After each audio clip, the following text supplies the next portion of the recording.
Ojalá que extraída. Ya me lo he explicado que use el ratón mejor. Porque aquí solo te coge Me han dicho que use el ratón y ya está, no te preocupes. que te coge la verde y la azul, pero Bueno, buenas tardes. Daros la bienvenida a la última jornada de este semestre aquí en Presidencia. Dar las gracias a Clinifarma, a Alonso y Jorge por esta oportunidad que nos dais, y en este caso también a Media Anderson, José Luis, viejo conocido, y al ponente que os paso a presentar. En esta ocasión es sobre un tema que estaba un poco pendiente y carente en las jornadas que hemos hecho, que son todos los temas de oncohematología. Habíamos hecho con MD bastante formación con temas de próstata, de mama, patología femenina, pero de oncohematología no habíamos hecho nada. Así que gracias. Y nos va a hablar el ponente, el doctor Adolfo de la Fuente Burguera. Es especialista en oncohematología y trabaja en el servicio de hematología de Media Anderson de aquí de Madrid, sobre diagnóstico precoz y signos de alarma en oncohematología. Como siempre, una vez acabada la exposición, haremos un turno de preguntas, y los que están en directo al otro lado, pues a través del WhatsApp nos decís y después se les pasamos al ponente. Adolfo, cuando quieras. Pues muchas gracias por la invitación y por la presentación. Es un placer estar aquí. Me habían dicho que podía hacerlo con el... mejor porque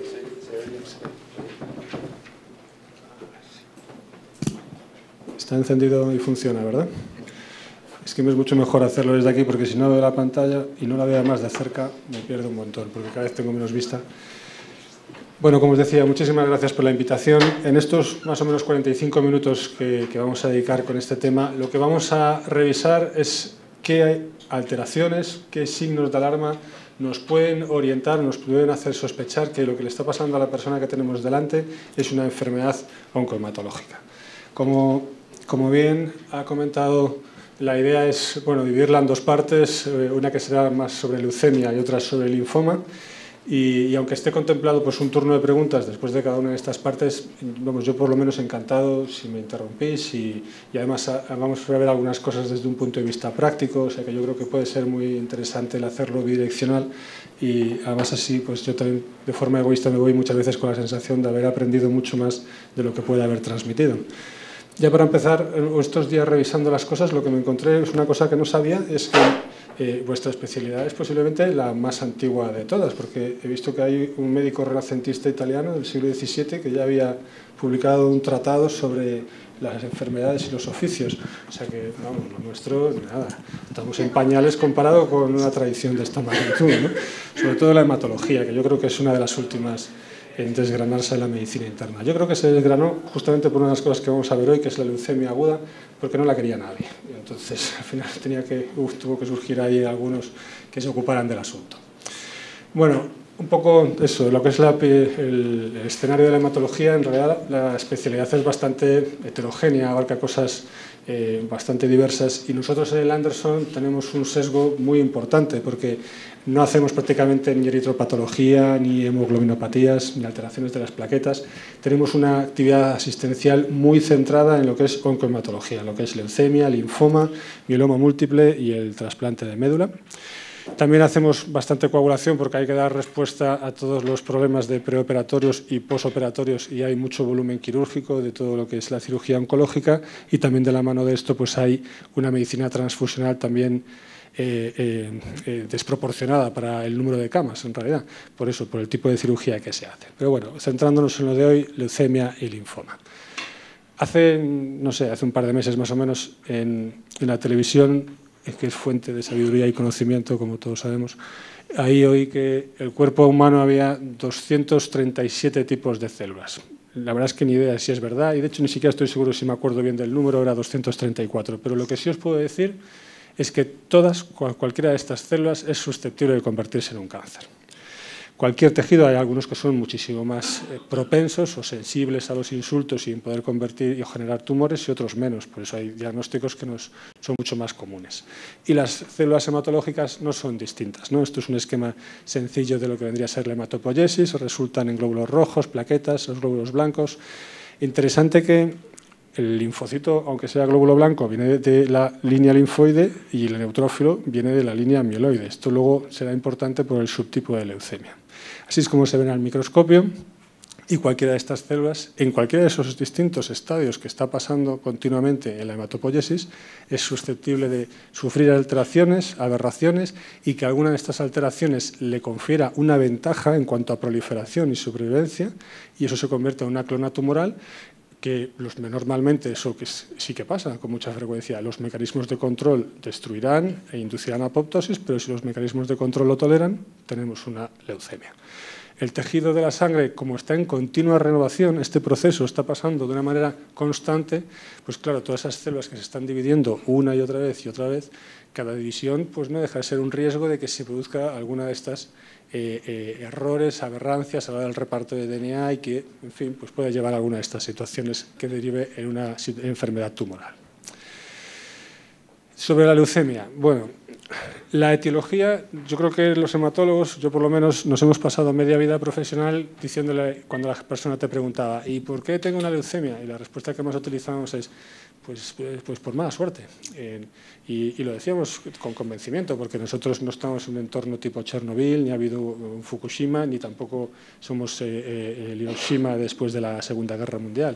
Entonces, había bastante verdad en eso. A día de hoy, pues claro, según se va avanzando más en el conocimiento de la biología tumoral, pues se va identificando determinadas alteraciones o determinados, luego volvemos con un poco más de detalle, ¿no? ¿Qué cosas pueden suponer un insulto suficiente para generar una leucemia o importante? Pero una de las cosas que sí hemos encontrado es que el tiempo, como tal, es motivo suficiente para que se vaya acumulando riesgo de tener una enfermedad oncohematológica y en concreto una leucemia. Esto que vemos aquí, por ejemplo, vemos aquí en abscisas lo que son los años. Y esto, en cada una de las líneas, es la incidencia de leucemia mieloide aguda.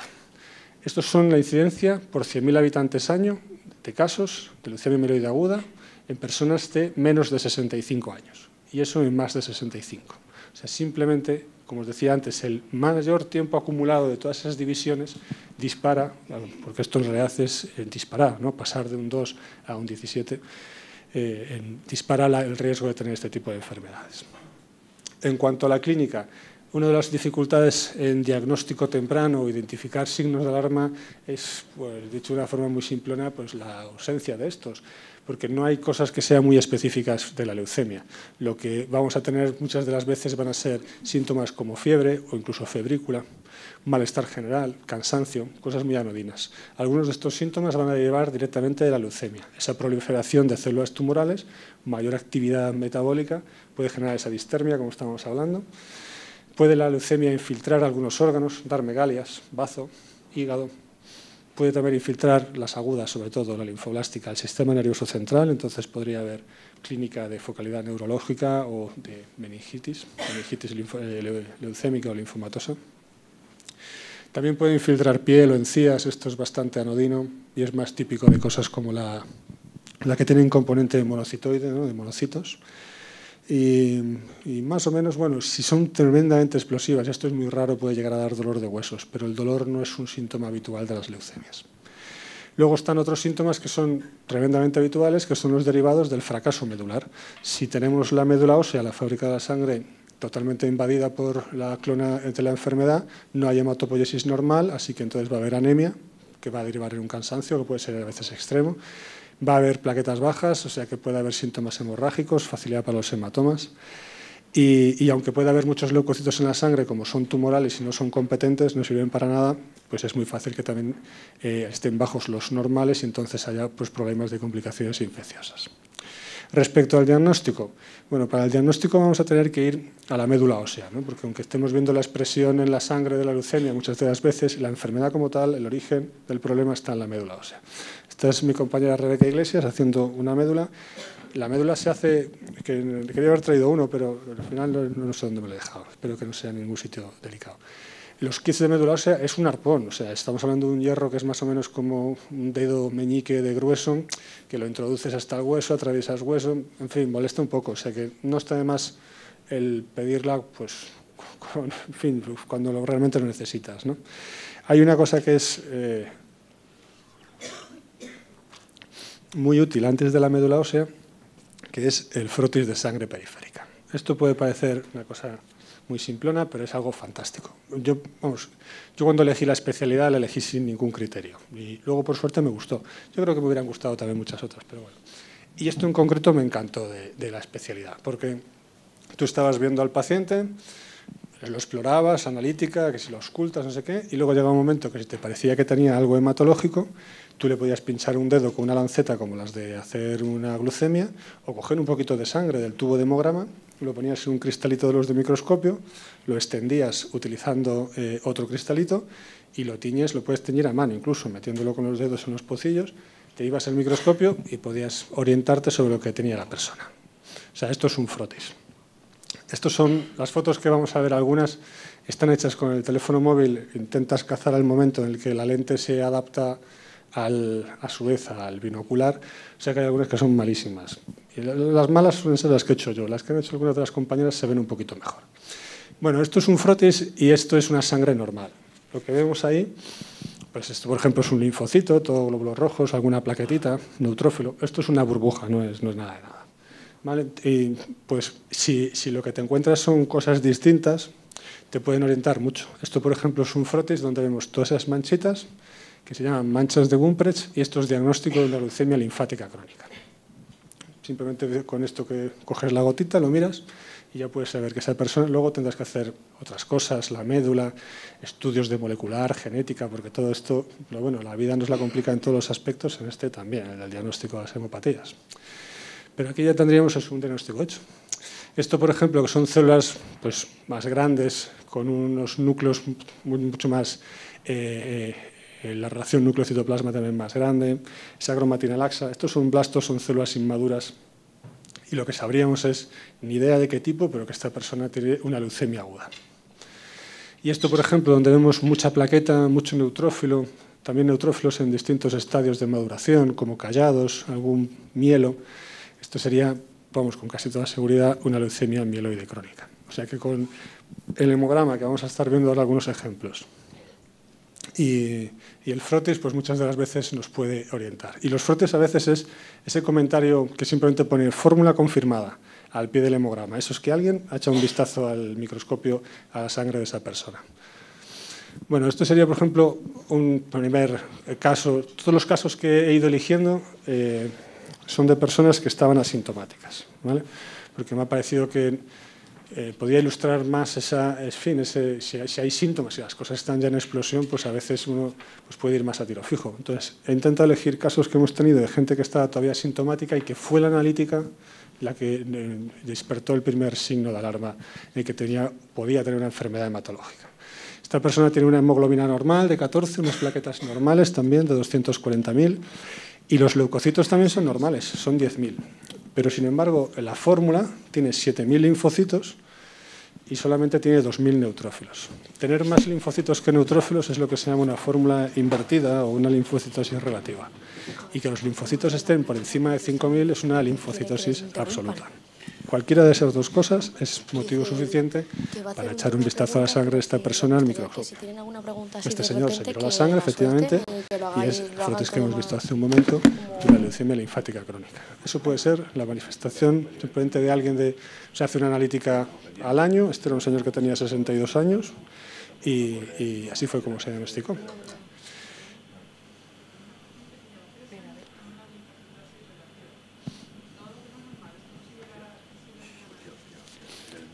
Estoy seguro que se ha hecho un frotis en algún momento de esa evolución. Pues hácelo. Ahora te voy a contar una cosa sobre linfática crónica que, puede ser que la tenga y que esté así, quieta, tranquila. Pero luego vamos a ver también todo un abanico de cosas que pueden dar linfocitosis y de las menos frecuentes es la linfática crónica.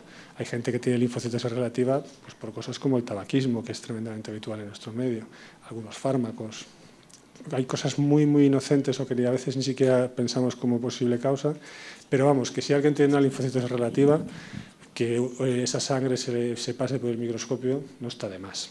Sí es cierto que, por ejemplo, podría encajar perfectamente con esta señora que tú estás describiendo. Este señor, tenía 62 años y él estaba asintomático. Esto es una analítica que se hacía. Y después de verle, lo que le tienes que decir es que lo que vas a hacer es nada de nada. El motivo, esto es importante, lo tienes que explicar fenomenal, porque si le dices a alguien que tiene una leucemia y no vas a hacer nada, lo que hace es coger un taxi e irse a buscar a un médico, porque dice, madre mía, ¿con quién he ido a topar? Y el motivo es que la leucemia linfática crónica es una entidad incurable.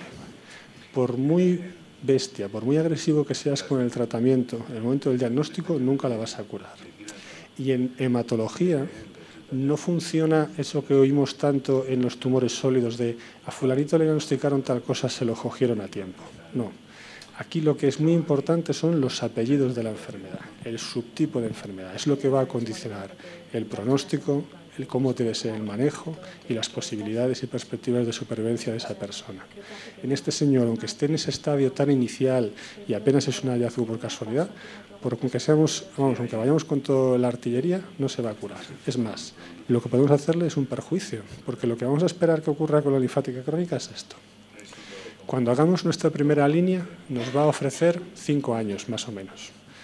Después de eso, la segunda línea nos va a ofrecer menos, 2, 3, y las sucesivas cada vez menos. Podríamos estar, si tratamos desde ya, como es la línea esta de arriba, a ver si rescato la parte de arriba de la diapositiva, ¿no? Tratamos en el momento del diagnóstico. Vemos que al final lo que resulta es que la persona vive 7 años. Sin embargo, la enfermedad a este señor no le está dando ningún problema y lo sensato, lo correcto y lo que se debe hacer es vigilancia y no tratar hasta que la enfermedad ocasione clínica y esté ocasionando síntomas. Puede estar en vigilancia 2, 3, hay quien incluso supera los 5 años sin necesidad de empezar tratamiento. Y cuando lo haces, esa primera línea lo que te va a ofrecer es exactamente lo mismo que si lo hubieras hecho al principio del todo, 5 años. De modo que si tú has estado en vigilancia 2, 3 años y la primera línea luego te da 5, ya llevas 8. Y esa estrategia de ir acumulándolo, de tratar solo cuando es imprescindible, es lo que te puede llevar a lo que a día de hoy se está ofreciendo a personas con este diagnóstico, que es unos 12 y 14 años de mediana de supervivencia. Las medianas ya sabéis que son crueles, porque significa que hay gente que lo supera mucho y hay gente que se queda por abajo. Hablamos de una enfermedad que se diagnostica en torno a 65 años, y si ofreces casi 15 años, estás ofreciendo a lo mejor que lleguen a los 80. Es un poquito por abajo de lo que es la expectativa de nuestro entorno, pero no está mal. Sí es cierto que también hay personas que a lo mejor se diagnostican de esta enfermedad con 40 y pocos, entonces esos 15 años te pueden saber claramente a poco, pero bueno, por desgracia el problema no está del todo resuelto, aunque ha avanzado mucho, ¿vale?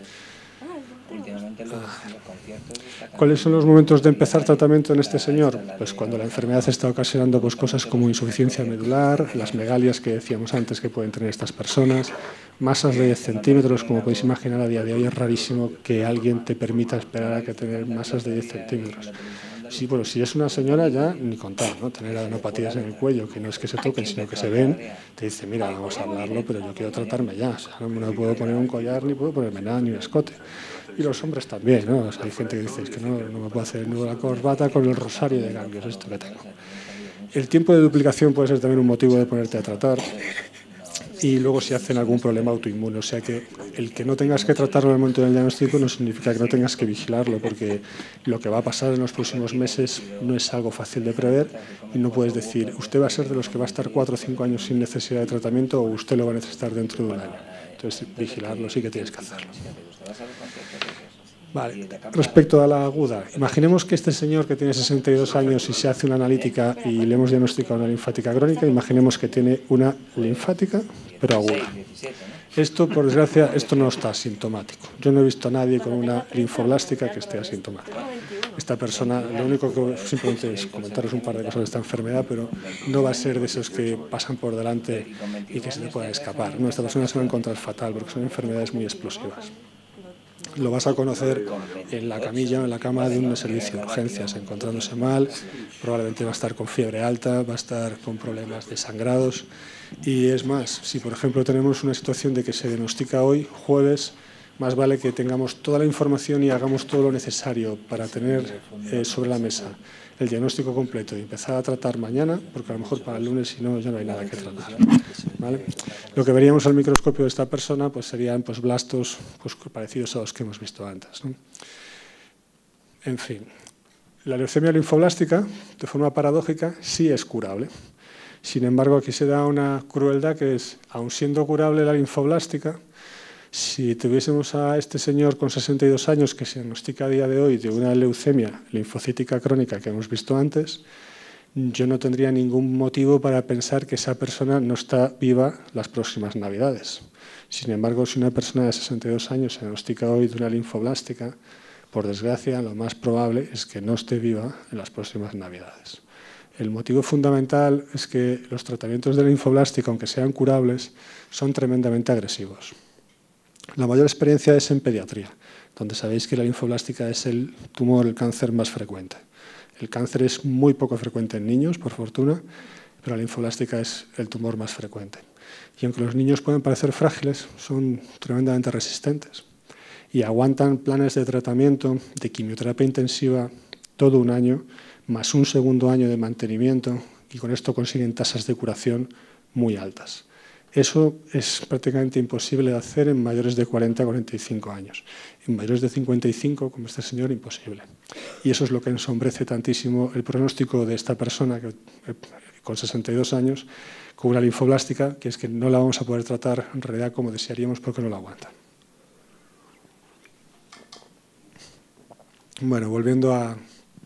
Vamos a ver algunas de estas alteraciones, como por ejemplo lo que me habías comentado antes de una señora con una linfocitosis relativa de larga evolución. Lo que vamos a ver es cosas que pueden ser y remarcar un poco que lo más probable es que no sea una enfermedad oncohematológica, pero podría, entonces no está de más el tenerlo dentro de las posibilidades, y si hay alguna otra cosa más que apunte en ese sentido, pues en fin, a veces es tan sencillo como hacer un frote, es el primer paso. Respecto a la neutrofilia, ¿no? Los neutrófilos altos y los leucocitos altos, estos estamos, en fin, los vemos continuamente, y la principal causa que vamos a ver van a ser las enfermedades infecciosas.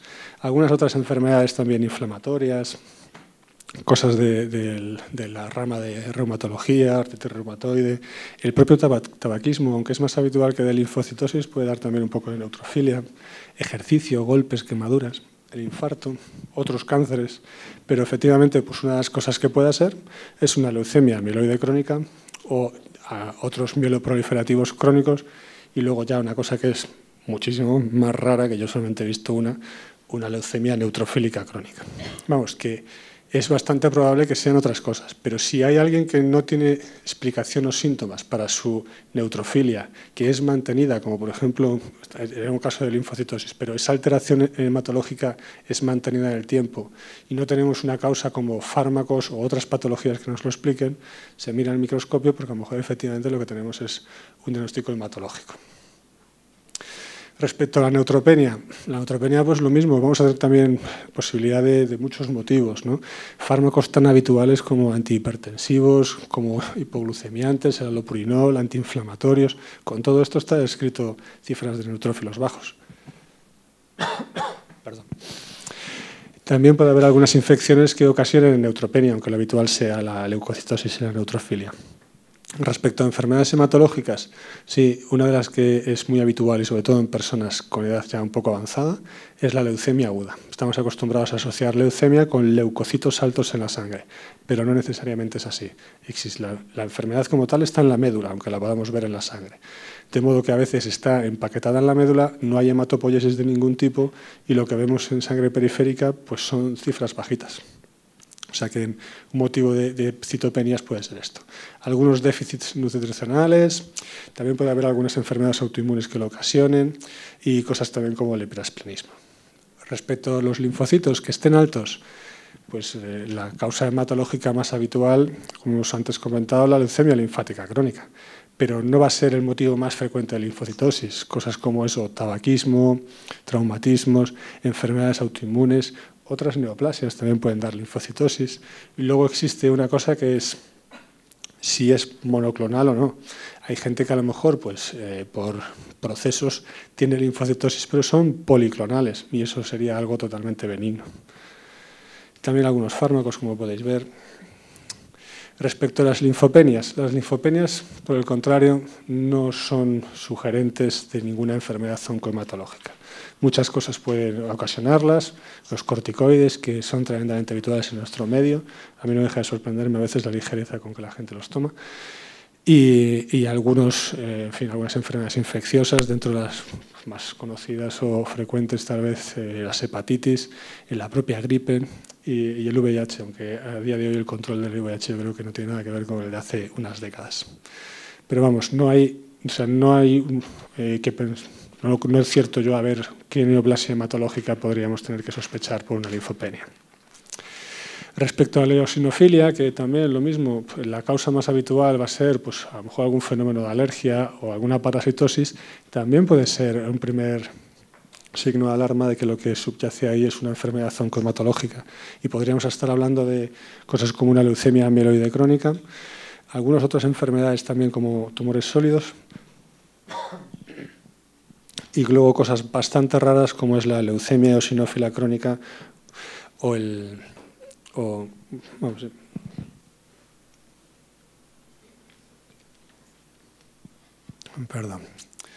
Habría también otros motivos, como pueden ser síndromes pseudopresinofílicos, pero eso pueden ser idiopáticos, no necesariamente tumorales. Respecto a los monocitos, antes los hemos mencionado, podría ser desde una leucemia mieloide crónica o una aguda con componente monocitario, que se llaman monoblastos. Perdón un segundo, que voy a toser del todo y así termino.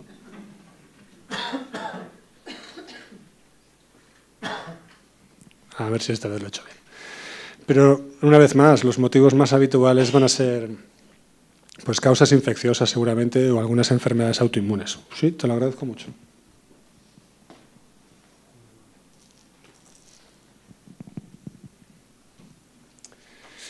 Cuando lo que tenemos es una bicitopenia, o sea, hay más de una serie que está afectada a la baja, esto en cambio sí que apunta a que hay algo que está pasando en esa médula ósea que no está yendo bien. Si cuando había una sola serie alterada a la baja, pues podrían ser muchas cosas, incluida a veces una enfermedad oncohematológica, en el caso de que haya más de una, ya hace chirriar algo más, ¿no? Porque dices, en esa médula será primario o será algo que esté afectando, pero esa médula está sufriendo y no es capaz de fabricar lo que debe. Pueden ser también tumores sólidos, pero una cosa bastante frecuente son los síndromes mielodisplásicos, la aplasia medular y las leucemias agudas. Los síndromes mielodisplásicos tienen un nombre tremendamente inocente para algo que es en realidad una situación preleucémica. Para que os hagáis una idea, el punto, o sea, la línea que separa una mielodisplasia de muy alto riesgo y una leucemia aguda es que te sientas al microscopio, te pones a contar 1000 células y cuando terminas te sale 18% de blastos. Entonces es una mielodisplasia. Te sale 20%, es una leucemia aguda. Pues la verdad es que según cómo tengas la mañana o según quién se siente y el interés, pues a lo mejor sale uno u otro. O sea, es una línea muy, muy tenue. Bueno, vamos a ver algún otro caso más. A ver, dejadme un momento que lo mire, que me acuerde cuál es este. Vale. Esto es un chico que tiene 52 años y que 11 años antes le habíamos tratado de una leucemia aguda. ¿Vale? Y él estaba en remisión completa, fue un tratamiento que duró casi un año, o sea que lleva 10 años en remisión completa. Asintomático, como os he dicho, he intentado elegir todo gente asintomática con alteraciones analíticas. Y aparece un día, no llegas a romper el lazo nunca, pero venía cada año y algo. Y aparece un día y está con una anemia de 9,2, o sea, claramente anémico, unas plaquetas de 7000, es una trombopenia importante. Los leucocitos están normales, pero tienen esa famosa fórmula invertida. Hicimos un frotis, ya pues eso, muy inquietos, ¿no? O sea, la LLC, podríamos pensar, es una LLC porque tiene otra vez la fórmula invertida y las citopenias son por infiltración. Podría ser, pero 7000 plaquetas es una trombopenia muy extrema para una linfática crónica. Lo miramos y lo que tenía eran blastos. O sea, tenía una leucemia mieloide aguda. Una de las cosas que nos preguntamos es, ¿esto es la misma que tuviste hace 11 años y hay algo tan retorcido que ha estado ahí esperando 10 años a volver? Sí, eso parece. Las enfermedades hematológicas son terriblemente traicioneras. Pero lo importante es, ¿por qué pasaba esto que hemos visto en la analítica? Bueno, las agudas son las que pueden provocar generalmente las citopenias más extremas, como estos 7000. Y respecto a esta fórmula invertida, en realidad esto no son linfocitos, sino que los contadores de máquina lo que miran es complejidad. Entonces los blastos se le parecen mucho a los linfocitos y generalmente los blastos los mete ahí. O sea que no necesariamente lo que veamos como linfocitos van a ser linfos maduros, puede ser que sea contagios de células inmaduras. ¿Con esos plaquitos no estaría sangrando?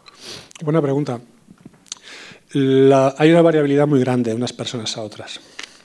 No sé si luego tengo alguna diapositiva, pero bueno, la cosa es, por encima de 50.000, aunque esté claramente por debajo del límite de las máquinas, por encima de 50.000 eso va a ser una persona totalmente normal.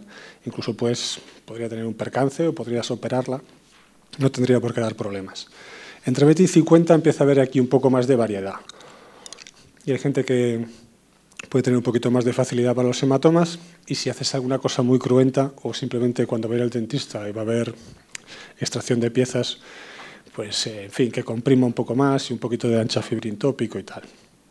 10, 20.000, ahí es donde más variabilidad hay de las personas. Hay gente que le salen muchas petequias y que le salen hematomas sin haberse llevado ningún golpe, simplemente por posturas. Al dormir se despierta, tiene un hematoma pequeño, pero tiene un hematoma en un brazo, por haber dormido encima. Por debajo de 10.000, la persona tiene posibilidad de tener sangrados espontáneos. Pero hay mucha gente que vive así, cuando ya llegas en momentos de manejo de síntomas y sin ambición de tratamiento activo, y no sangran más que... O sea, si no tienen ningún percance, no sangran de forma espontánea. Sí es cierto que, por ejemplo, a toda esta gente, y es una de las cosas que aumentó la supervivencia en la leucemia aguda, los tienes con inhibidor de la bomba de protones. Antes de existir el omeprazol, uno de los motivos por los que se te morían las leucemias agudas mientras los tratabas era por a veces sangrados digestivos. Un sangrado digestivo ya de por sí es una cosa muy complicada, con unas plaquetas así, pues muchísimo. Pero vamos, en resumen, que no necesariamente tiene por qué tener... O sea, es tremendamente heterogéneo. Hay quien tiene esas plaquetas y es un arlequín, y hay en cambio quien tiene esas plaquetas y lo miras y no le encuentras nada que te llame la atención. Otro caso. Este señor, esto era una chica que tenía 32 años. Apareció también asintomática, hemoglobina de 10 en la analítica, 282.000 plaquetas, los leucocitos un poco bajos, 2.600, y tenía algo más de linfos que de neutrófilos porque los neutrófilos los tienen por debajo de 1.000, que es un poco el número mágico que a nosotros nos gusta. Aquí igual, por encima de 1.000, asumes que más o menos esa persona no debería tener oportunistas, por así decirlo, no debería cogerse cosas distintas a alguien que tiene 2.000. Entre 500 y 1.000 pues estás ahí un poco en zona gris y por debajo de 500 eso ya es una neutropenia grado 4 y en principio eres candidato a tener fiebre simplemente por las bacterias con las que convivimos, como las del tubo digestivo, la piel, el ano. Bueno, pues esta chica estaba asintomática y tiene esta analítica. Lo que hicimos fue pues, un frotes, lo primero. ¿Y qué le encontramos? Pues nada de nada. Tenía una sangre normal con pues alguna tal vez menos leuco de lo que esperarías. La fórmula se confirmó, tenía pocos neutrófilos. Lógicamente ahí no paramos y le hicimos la médula, claro. Hicimos la médula y tampoco encontramos nada. ¿Qué significa esto? Pues lo que habíamos visto antes, ¿no? Que es probable que el diagnóstico hematológico vaya a ser el final de la historia en el menor un porcentaje pequeño de los casos, ¿no? De estas alteraciones. Pero no por ello hay que no tenerlo presente, porque por fortuna muchas personas pues, no van a tener una enfermedad hematológica. Esta chica es de Omán, bueno, sí, es de Omán, y lo que hemos visto ya en los últimos años es que los límites de normalidad de las máquinas están hechas pues, en nuestro entorno y que cuando empiezas a ver poblaciones y gente de otros sitios, pues a veces tienen lo que se llama valores en el límite o fuera de la normalidad que no tienen ninguna repercusión clínica, son constitucionales y son así. Te pueden a veces pues, despertar alarma o incluso volver un poco loco, pero luego por mucho que buscas no encuentras nada, si dices, bueno, pues sí, vamos a dejarlo tranquilo, ¿no? Tampoco vamos a estar pinchando aquí una y otra vez. Esto en cambio era un señor que ya tenía 64 años y que se hizo una analítica porque, no, perdón, tenía más, estaba ya jubilado y de hecho se hizo la analítica a los otros 3 años de haberse jubilado, porque él se hacía habitualmente una analítica todos los años mientras estaba trabajando, había dejado de hacerlo y había dicho, no, esto tengo que recuperarlo. Pues zasca. Apareció con un poco de anemia, 1.400.000 plaquetas, 70.000 leucocitos, de los cuales la mayoría la máquina lo metía en neutrófilos. Conforme en linfos a veces meten de todo, si la máquina dice que es neutrófilos, en eso suele acertar un poco más. Lo miramos al microscopio y se confirmó todo. Se confirmó pues eso, que había plaquetas por todas partes y que había mucho neutrófilo y algunos en distintos estadios de maduración. Este señor fue diagnosticado de una leucemia mieloide crónica y, como luego veremos, pues empezó su tratamiento y ha ido fenomenal. Este no ha llegado a tener síntoma en ningún momento, ni antes ni después. Hay gente que tiene bastante fortuna. Un caso más. A ver, ¿qué me sitúe? Ah, sí. Este no estaba del todo asintomática, esta buena mujer. Esta señora tiene 63 años y lo que contaba era astenia y un poco de cansancio y un poquito de distermia. En la analítica tenía una hemoglobina de 8,7, que, en fin, sí, es algo por debajo de 9, ya es algo que no es raro que la gente note, aunque muchas mujeres, mientras tienen la regla, a veces conviven con anemias en torno a esto y hacen una vida que vamos solo a verlas agota y ellas la manejan fenomenal. En fin, son cosas como lo que decíamos antes. Probablemente no es lo mismo si coges de repente a alguien y lo desangras y lo bajas de 14 a 9 que si alguien de forma continuada ha ido anemizándose un poquito y está acostumbrado a hacer todos los retos de su día a día pues con esos 9 gramos de hemoglobina. Tenía también una trombopenia, pero de 29.000. Los leucocitos no estaban demasiado altos, apenas, y lo que nos decía la máquina era que tenía mucho linfocito. Podría ser esto, efectivamente, una leucemia linfática crónica, como lo que hemos visto antes, ¿no? Ocasionan anemia y ocasionan también trombopenia cuando avanzan, no tan bestias como la trombopenia que hemos visto antes. Y la máquina nos dice que hay mucho linfo, pero también nos dice que hay monos, eso es raro. Cuando lo miramos al microscopio, lo que vimos son estas células que son claramente inmaduras, pero son bastante raras. Y nos costó un poquillo el diagnóstico. Y al final resultó, a ver si lo sé decir bien, una neoplasia mieloide de células dendríticas blastoides, creo que era. Una cosa rara, las cosas raras nunca son buenas.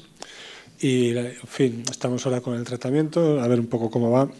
Lo que está escrito en la literatura no es que sea muy halagüeño y, por desgracia, es la madre de una amiga, ¿no? Encima. Pero bueno. Resumen y la foto de estas 4 que hemos visto, ¿no? De mieloide, linfoide, aguda, crónica. La LLC, la linfática crónica, hemos visto que es ok. No era curable, las incidencias que vamos a estar viendo siempre son bajas. Es así, la patología hematológica no es que sea demasiado frecuente. Y es habitual de personas pues, de 60 y tantos, más o menos 65, de mediana de edad al diagnóstico. Y la forma de tratar lo que hemos visto antes. ¿Qué les ofrecemos? Pues más o menos unos 12-14 años de supervivencia de media. La LLA, como hemos visto, totalmente distinto, muy explosiva. Sí es curable, pero con esos problemas de que las personas ya con cierta edad pues, son muy difíciles de manejar. Y lo que hemos comentado antes de que es una patología sobre todo pediátrica, donde los resultados, en cambio, por fortuna, son mucho mejores. En cuanto a la mieloide crónica, como la de este señor que hemos visto antes, esta enfermedad en los últimos 15 años ha sufrido una revolución porque antes tenía un pronóstico complicado, había que llevarlos a trasplante, la mortalidad en el trasplante era alta y la toxicidad, no ya mortal, pero sí las secuelas del trasplante eran a veces importantísimas, muy invalidantes y frecuentes. Y desde hace unos años se trata con pastillas porque está identificada cuál es esa mutación que es necesario que ocurra para que aparezca la leucemia y la leucemia se perpetúe. Y es una leucemia, además, que depende de una sola mutación, de lo que se llama el cromosoma Filadelfia. Tienes identificada esa alteración susceptible de ser tratado y hay fármacos que actúan ahí e inducen remisión de la enfermedad sin necesidad de utilizar quimioterapia como tal. ¿Curable? Sí, porque se está empezando ahora a probar gente que lleva muchos años con la pastilla. ¿Qué pasa si se la retiras? Y hay gente que no está recayendo. La mitad más o menos no recaen. Y los que recaen se la vuelven a poner y la vuelven a controlar. Cuando antes esto ya os digo que era tremendo el manejo con los trasplantes y demás. Respecto a la aguda, pues viene a ser, yo creo que a día de hoy, tal vez la asignatura pendiente de la hematología, porque llevamos aproximadamente unas 3 décadas haciendo lo mismo, no por desidia, sino porque se han intentado un montón de cosas y por desgracia no han funcionado. Sigue teniendo unas perspectivas de supervivencia a los 5 años en torno al 50%, pero si te vas al grupo de población de edad avanzada, los resultados son bastante peores y justamente a partir de los 65, como hemos visto antes, es donde aumenta más la incidencia. O sea que justo para el grupo donde es más frecuente, los avances han sido menores. Un par de cosas sobre plaquetas antes de pasar a los linfomas.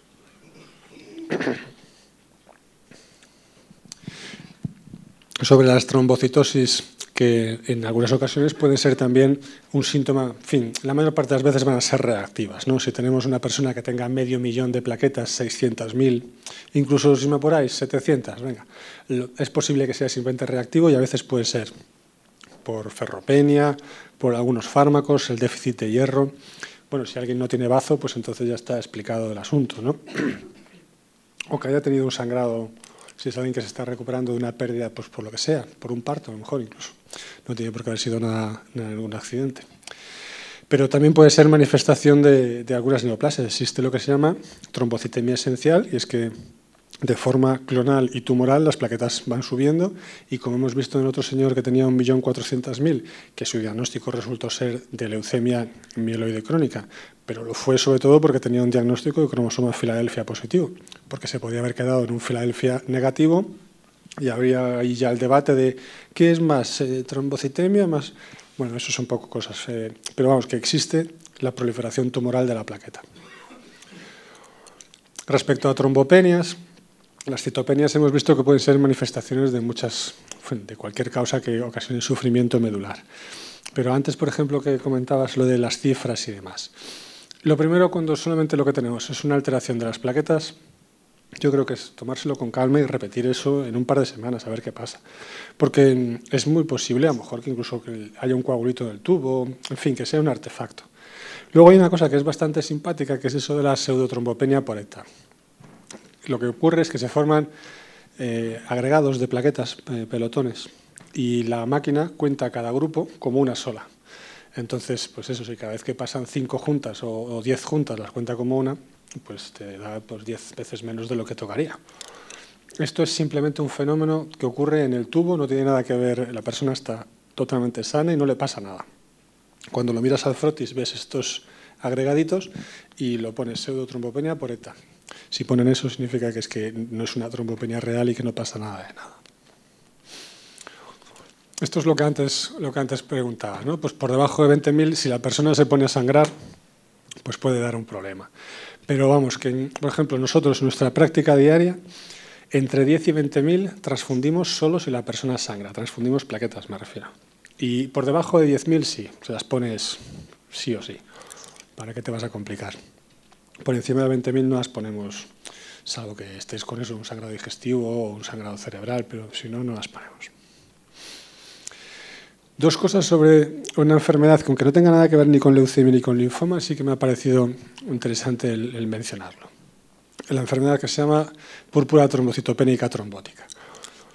No es tumoral, es un fenómeno, bueno, en fin, las causas pueden ser idiopáticas o porque haya pasado una persona por alguna infección o algunos diagnósticos oncológicos, pero lo que es muy importante es la persona va a tener las plaquetas bajas, a veces muy bajas, datos de sufrimiento renal y clínica neurológica.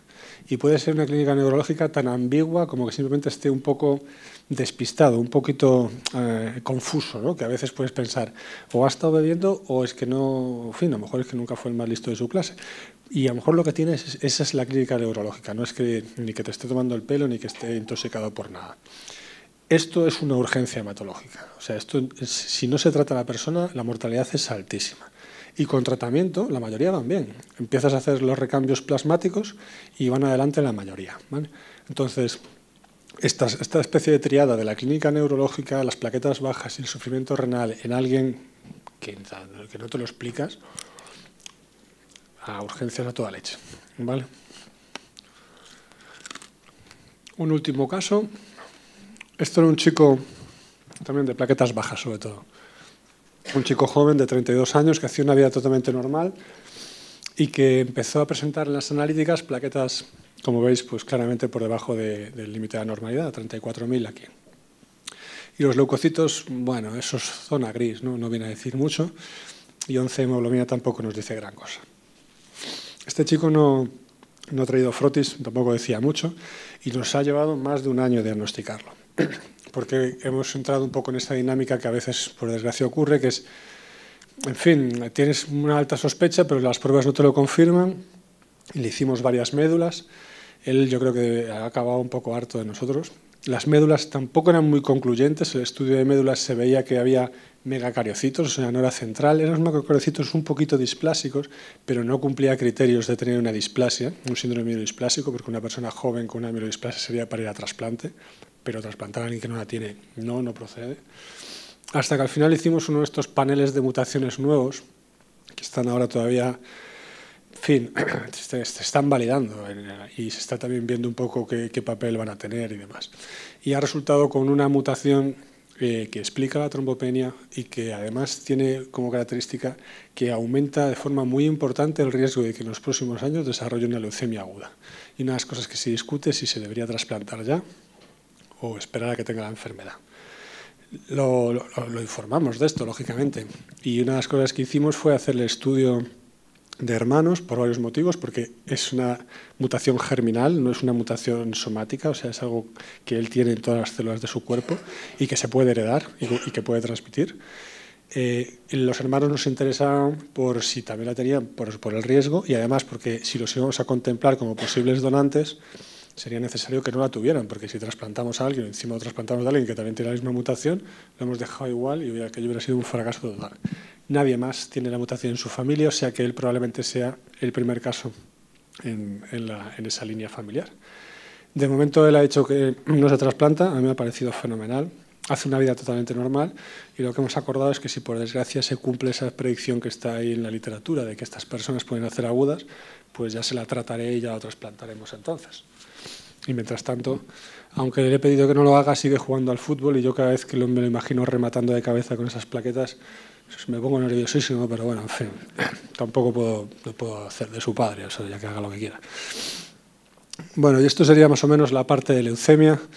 La parte del linfoma es mucho más corta, estar tranquilos, pero si tenéis alguna pregunta, encantado y continuamos unos minutos.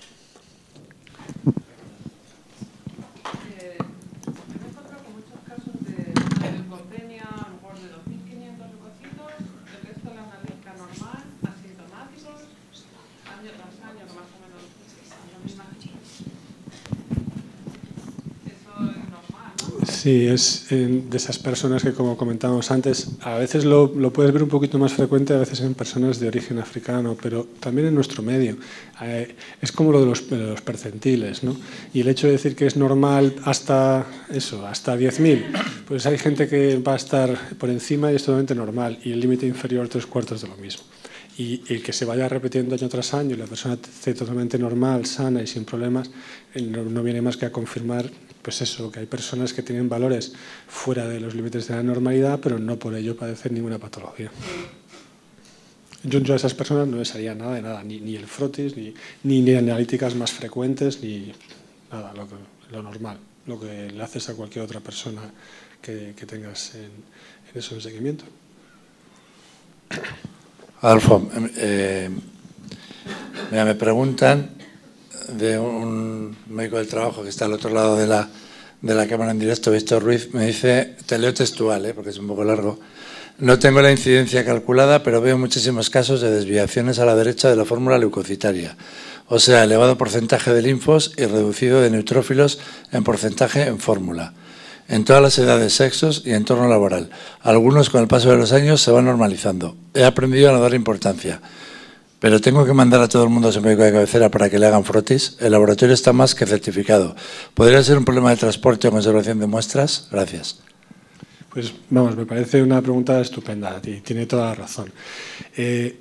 Como antes hemos visto, la mayor parte de las veces que se producen alteraciones en las cifras, o sea, en el hemograma, por fortuna no significa que subyazca ninguna enfermedad grave y mucho menos una enfermedad oncohematológica. Es muy probable y efectivamente es algo muy frecuente, personas que tienen eso, la fórmula cambiada y que tienen algo más de linfos que de neutrófilos. En nuestro entorno, una de las causas que a veces es más frecuente es simplemente el hábito tabáquico, a veces algunos de los fármacos que toman, y a veces haces las 4 o 5 preguntas más frecuentes, te dice que no a todo, pero aún así esto está ahí y no significa nada de nada. Me parece más que sensato el mantener el manejo como está haciendo, ¿no? O sea, si hay alguno que se acompaña de alguna otra alteración, que empieza a desarrollar algo de anemia, o si las cifras no solamente están un poco girados, sino que esos linfocitos, pues como lo que hemos visto aquí, no solamente son más linfos que neutrófilos, sino que tiene ya esos 7.000 o 8.000 linfocitos, eso sí que tiene que pasar por un microscopio, yo creo que es sensato. Es verdad que tú también puedes decir, ¿para qué? Si luego has dicho que cuando lo diagnosticas de linfática crónica no le haces nada. Sí, es verdad, pero tampoco queda bien el no diagnosticarlo, ¿no? Porque si luego va a otro sitio y lo diagnostican, dirán, coño, llevo contigo 5 años y no me has dicho nada. Pero vamos, que en el grueso coincido totalmente con este compañero y yo creo que no es necesario escarbar más ni el generar alarmas a la persona diciéndole que le vas a enviar a hacer otras pruebas y demás. No, lo de los linfocitos no. Las plaquetas sí. Por ejemplo, cosas que se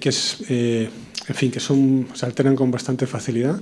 Las plaquetas se pueden alterar por la extracción o por transporte o simplemente los tiempos, ¿no? O sea, no es lo mismo cuando se tiene la posibilidad de estar pasando por los aparatos pues a la hora o 40 minutos de la extracción, ¿no? Que es un continuo el estar mandando las remesas de una planta a otra, o si se van a hacer a veces incluso 24 horas más tarde, no es lo mismo.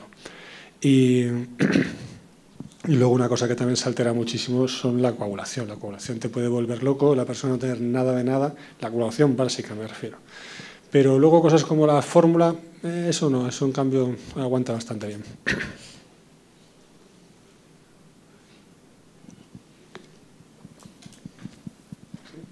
Pues continuamos entonces con un par de cosas sobre el linfoma. El linfoma va a tener menos chicha que la leucemia, ¿no? Porque la leucemia pues muchas veces a lo mejor tenemos esas alteraciones en la analítica que pueden ser inocentes, la persona está asintomática. Sí es verdad que, por ejemplo, en muchas de las leucemias agudas pues la persona va a tener síntomas y en fin, pues puede partir lo que decía, pues a lo mejor es eso, sobre unas alteraciones en el papel. En el linfoma las células tumorales, en realidad, pues a veces son las mismas. O sea, el linfoma linfocítico de célula pequeña, el linfocito tumoral es el mismo que el de la leucemia linfática crónica.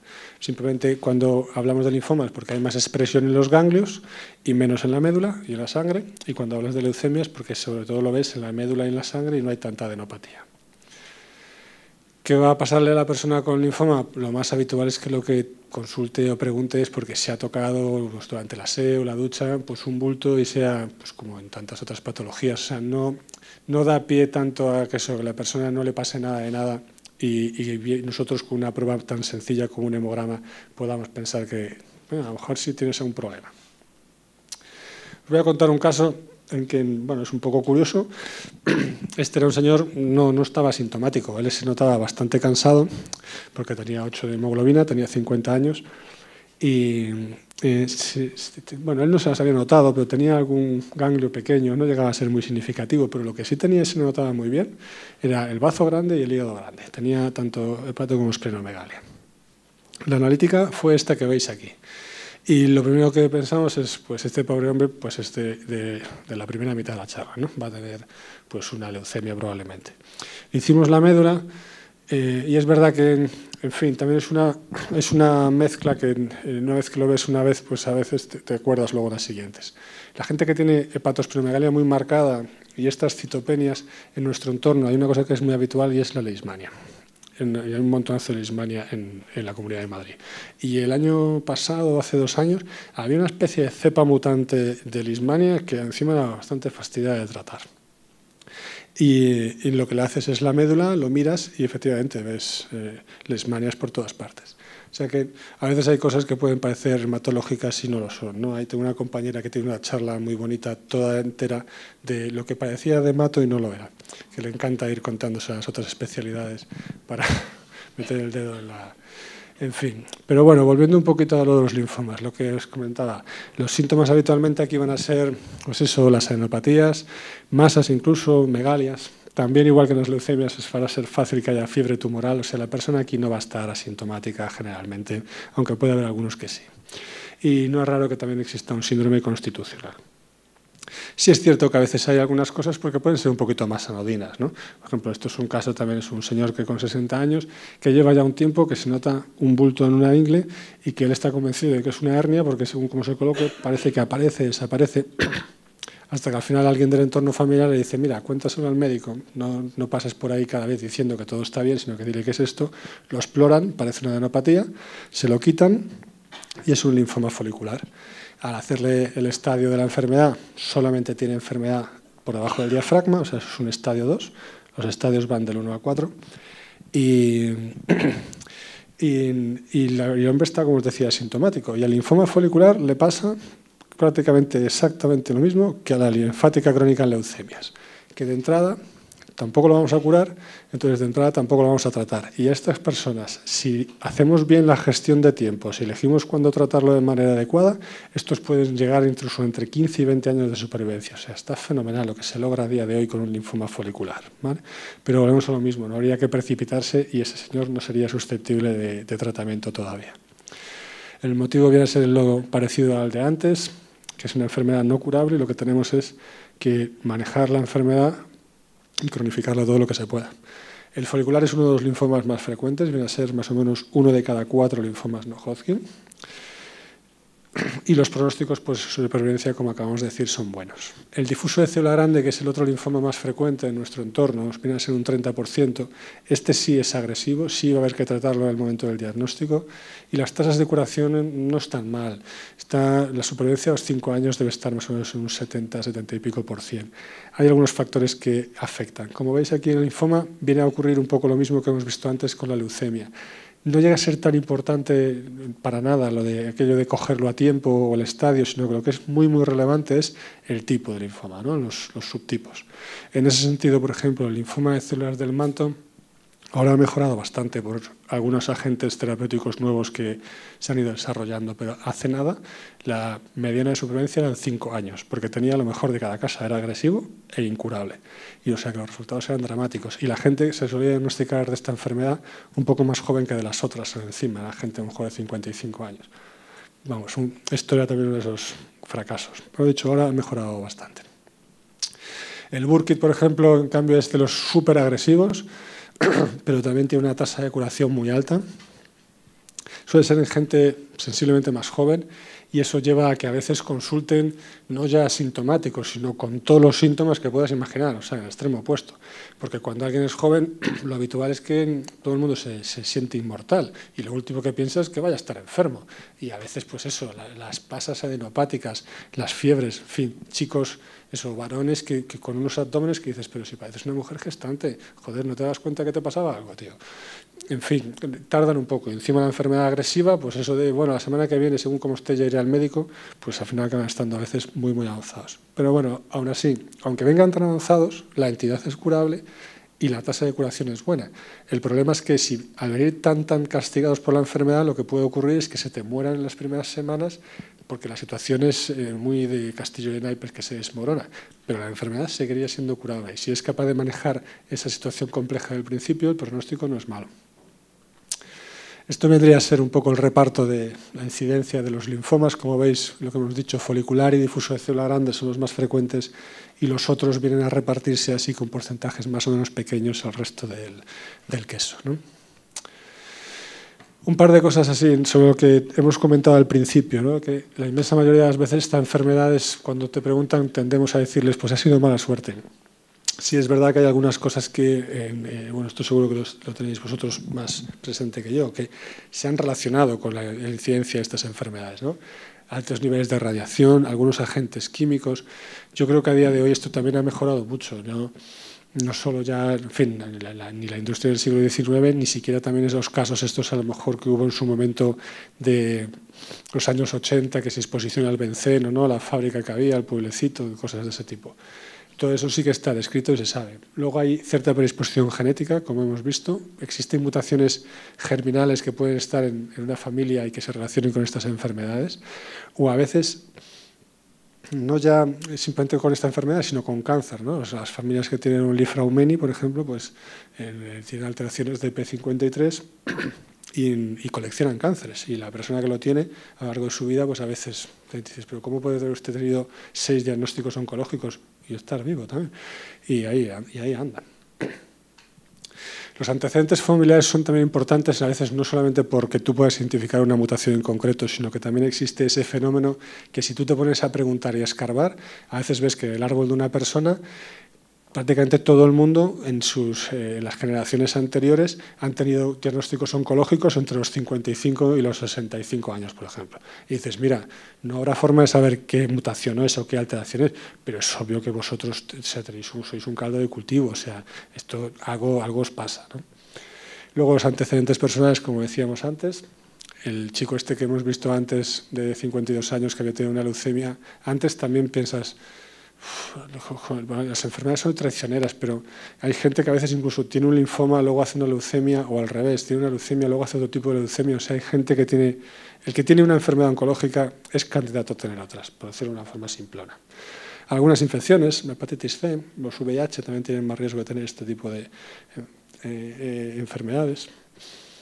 Y, en fin, en cuanto a profesiones, esto, en fin, yo creo que aquí seguro que vosotros lo podríais decir mucho mejor, ¿no? Pero la industria química tradicionalmente se ha relacionado con esto, aunque a día de hoy yo creo que en fin, no se puede ser muy categórico ni señalar con el dedo porque hay que tener mucha prudencia.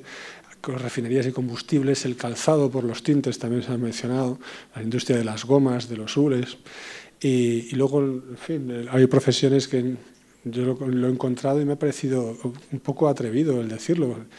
Puedes encontrar por ahí documentos que incluso pues, colocan en posición de riesgo a los peluqueros, no sé qué, por lo de los tintes.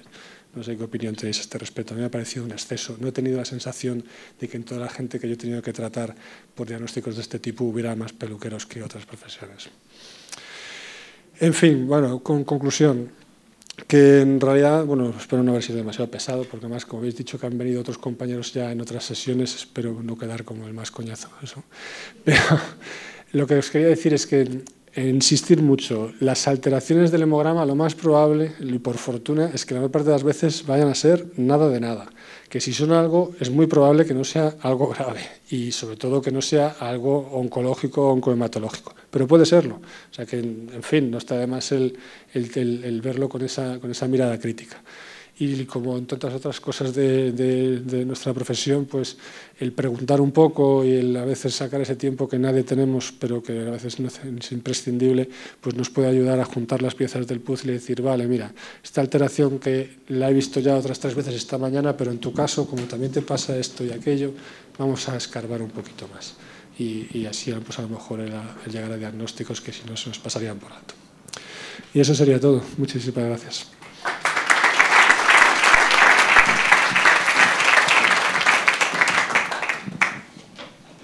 Gracias.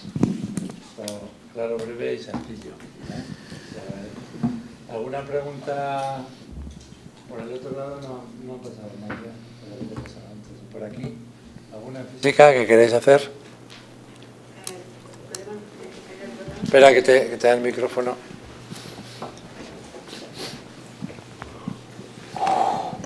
Bueno, muchas gracias. A mí habla un poco alto, ¿por qué? Me parece súper interesante y tendría muchas cosas que preguntar. Pero, por ejemplo, en los tratamientos que se hacen ahora de linfoma, por ejemplo, en el caso del linfoma de Manto, con ese mal pronóstico que tiene, el incorporar los trasplantes de médula ha modificado mucho la supervivencia. Pues mira, es una muy buena pregunta. Los trasplantes hay que diferenciar una cosa que es, existe lo que llamamos autotrasplante, que en realidad no lo es, o sea, porque lo que cogemos son células de la propia persona, las procesamos, las congelamos y luego las vamos a utilizar para ponerle a esa persona una quimioterapia muy intensa y rescatarlo con esas células que teníamos guardadas, porque si no lo rescatásemos con sus propias células, a lo mejor se quedaba aplasiado pues ya para los restos y eso es incompatible con la vida. Eso en realidad, más que un trasplante, es intensificación con altas dosis de quimioterapia y rescate con progenitores hematopoyéticos de la propia persona. ¿Cuándo hacemos esto? Si lo que vamos a hacer es llevar la quimio al extremo, lo hacemos, uno, cuando creemos que la quimio va a ser curativa, o sea, es la mejor opción que tenemos, y otra, cuando creemos que, aun no siendo curativo, es la mejor estrategia para a esa enfermedad no volver a saber nada de ella en el mayor tiempo posible. Por ejemplo, el manto, que no es curativo, el autotrasplante o la intensificación, bla, bla, bla, la hacemos en primera línea porque es la manera con la que hemos visto que las personas pasan más años sin que la enfermedad reaparezca. A veces mucho más que esos 5 por fortuna, porque hay esa heterogeneidad. El alogénico, que es cuando sí que existe un donante, que puede ser hermano, no como un desconocido, ahora ya se hacen también con hijos, que es lo que se llama APLU, porque solamente con el 50% de compatibilidad es suficiente. Ahí tú vas a utilizar esa estrategia cuando sabes que la quimio no es suficiente. Entonces lo que tú pretendes es que haciendo el trasplante, el sistema inmune del donante, cuando implante y empiece a crecer en el receptor, sea lo que mantenga a la raya la enfermedad. Me explico. O sea, tú trasplantas efectivamente toda la hematopoiesis y va a empezar a fabricar glóbulos rojos del donante, neutrófilos del donante, plaquetas del donante, pero sobre todo lo que también estás haciendo con el trasplante es trasplantar el sistema inmune.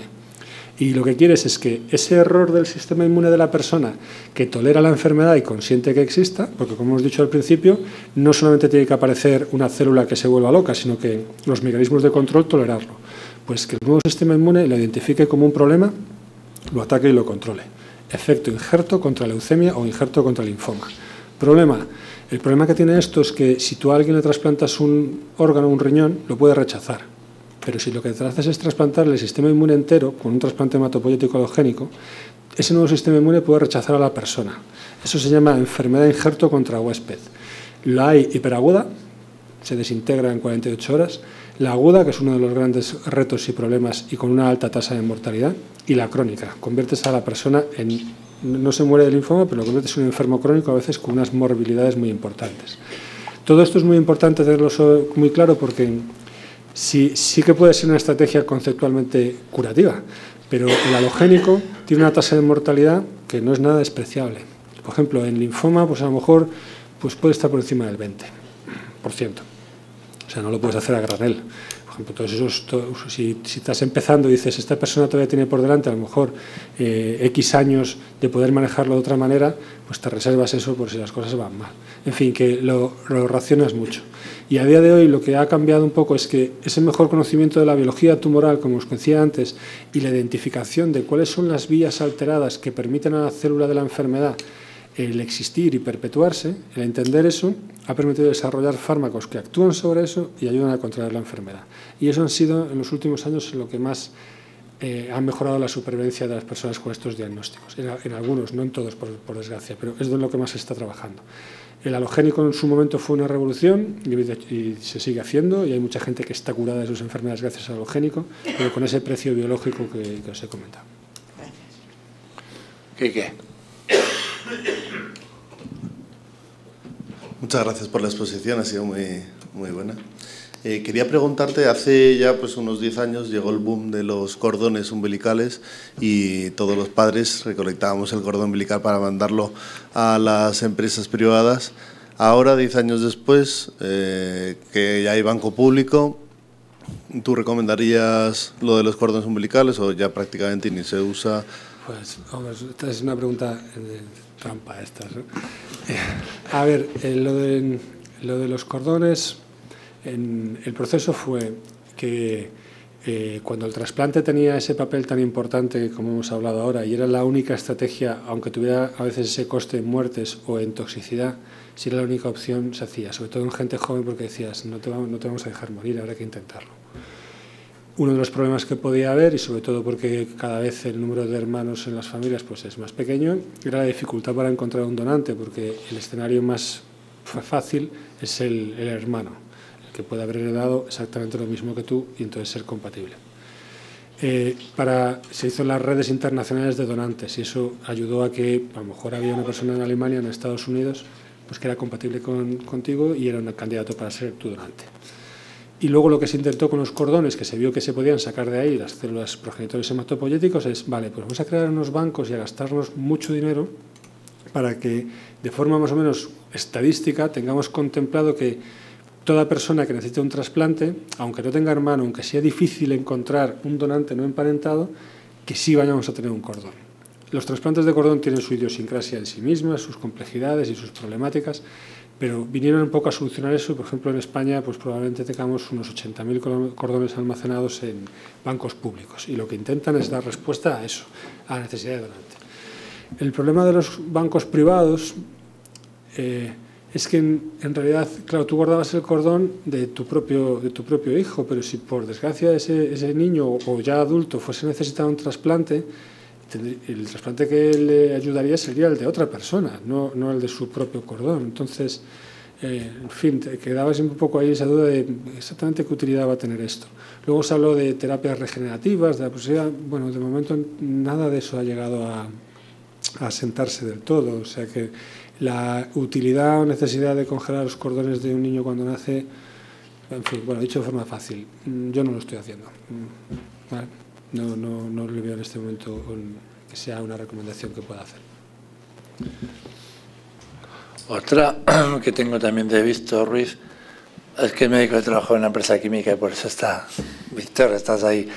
Dice que en una amiloide promielofítica se recomienda evitar contacto y manipulación de productos químicos y derivados tóxicos. ¿Es riguroso o es un curarse en salud? ¿Cómo? Perdona, repíteme. En una amiloide promielofítica. Dice que si es riguroso lo de no manipular productos químicos y derivados tóxicos o es por curarse en salud. O sea, la persona que ya tiene ese diagnóstico. Sí. Hombre, toda persona que tiene un diagnóstico de una leucemia, es cierto que pasa a ser una persona más frágil que el estándar, por así decirlo. También es verdad que estoy seguro que se cumplen todos los estándares y garantías en la empresa, o sea que esto es, en fin, pues por ejemplo, mismamente en el entorno nuestro del hospital, que se está manejando continuamente los citostáticos, que son fármacos totalmente teratogénicos y peligrosos, vamos, es que están diseñados justamente para hacer eso, ¿no? Para inducir daño celular. Y cumpliendo con los digamos, estándares y normas de seguridad, pues muchas compañeras, pues incluso estando embarazadas, continúan trabajando en el centro.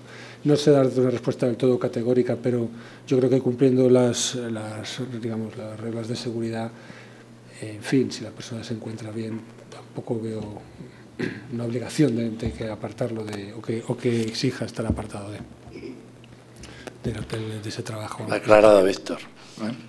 ¿Más? ¿Alguna? Déjale.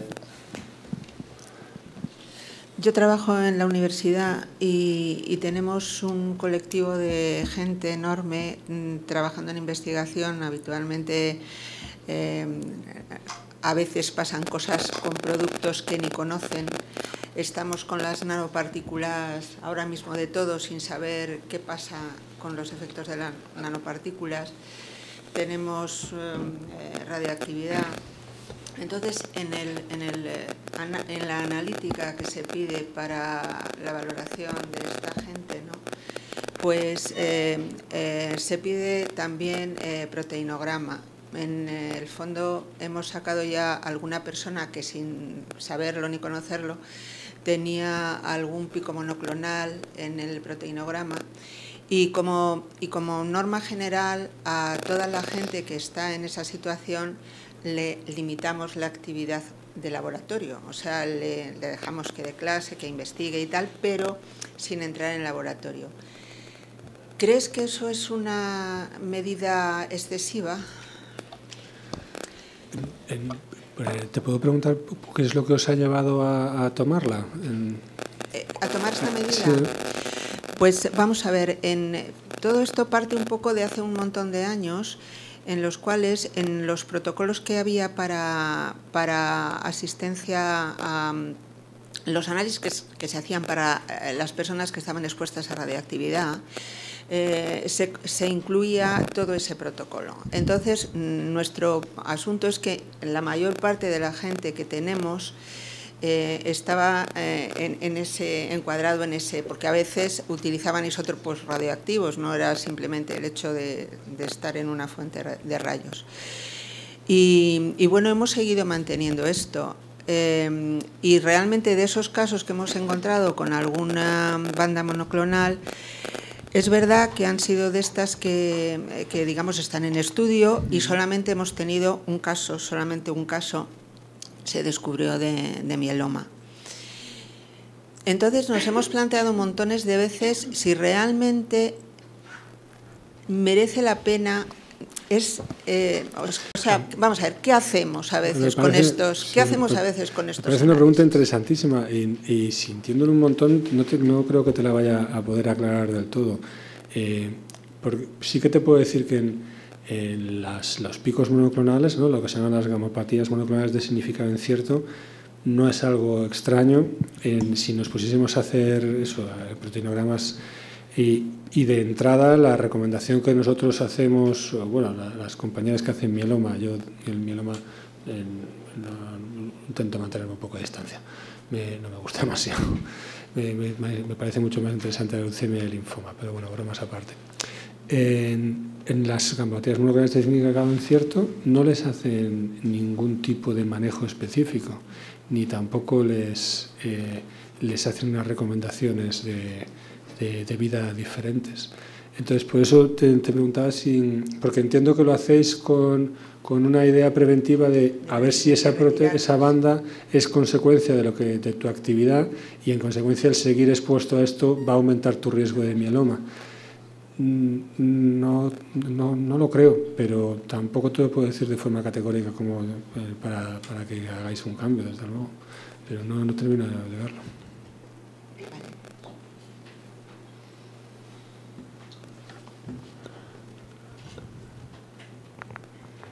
¿Alguna pregunta más? ¿La microinmunoterapia puede tener alguna indicación en alguna de estas patologías que no sean agudas, claro? ¿Te refieres, o sea, tipo monoclonales? ¿Te refieres a, o sea, la inmunoterapia en hematología y en oncología sí que lleva, o sea, desde el momento que, por ejemplo, el trasplante, que no deja de ser una forma de hacer inmunoterapia, aunque sea tremendamente bestia, ¿no?, en el sentido de que cambias un sistema inmune y esperas que controle la enfermedad. Luego estuvo todo el desarrollo de los monoclonales, que en su momento pues había gente que casi llegó a pensar que iban a curar el cáncer, y bueno, siempre que das un paso para mejorar o solucionar un problema en esta vida es para descubrir que luego se te presentan un montón de retos a continuación, y con esto pasó igual. Hay enfermedades que han cambiado efectivamente gracias a los monoclonales, su pronóstico, las expectativas de supervivencia, pero sigue estando ahí. A día de hoy probablemente lo más o sea, con lo que la gente está más excitada es con lo que se llaman los CAR T-cells, ¿no? Las células CAR, que lo que haces es coges linfocitos T de la persona, mediante vectores víricos tú les cambias el genoma a esos linfocitos T, y lo que haces es condicionarlos para que vayan dirigidos y ataquen un marcador de superficie que tenga la enfermedad que quieres tratar. Por ejemplo, en linfoblástica CD19, ¿no?, o en mieloma múltiple pues CD38, o sea, moléculas de superficie. Entonces tú esos linfocitos, una vez condicionados, los vuelves a infundir en la persona, y lo que has hecho es pues, sí, pues, crear como un ejército de berserkers que van a ir a por las células tumorales. Y eso en este momento es con lo que la gente está todavía en esos ensayos clínicos, se está viendo. Hay algunos que, como pasa con todo, ¿no?, que aunque parezca muy buena idea, pues luego de repente aparecen toxicidades o efectos adversos no aceptables. Pero ahí en la manipulación de los linfocitos luego hay también quien dice que según el tipo de virus que utilices, pues puedes tener otros problemas. Bueno, en fin. Pero en eso es en lo que yo creo que en este momento hay más esperanzas depositadas. Bueno, como última observación, Víctor insiste, dice que el problema lo tiene cuando viene un papel firmado por el hematólogo que recomienda la pelea de los especialistas con... Es que tengo unos compañeros que son tremendos ya. No, o sea, sin conocer el caso en detalle, a lo mejor sí Ya. que hay un motivo que explica perfectamente por qué este señor debe tener unas medidas especiales. Bueno, de cualquier manera, está abierto. Víctor, se ofrece el doctor de la Fuente a pelearme con que no haga falta. Bueno, pues nada más. ¿Nos dejas la presentación? Sí, por supuesto. Vale, pues la cogemos. Si alguno tenéis pincha, la podéis coger ahora. Y si no, pues os la mandamos a los inscritos y se colgará en la web de la asociación. Nada más, volvemos a retomar estas actividades con Clinifarma y la Asociación de Medicina del Trabajo a partir de septiembre. Y daros las gracias a todos por venir. Y a MD Anderson, en este caso, por la colaboración. Gracias.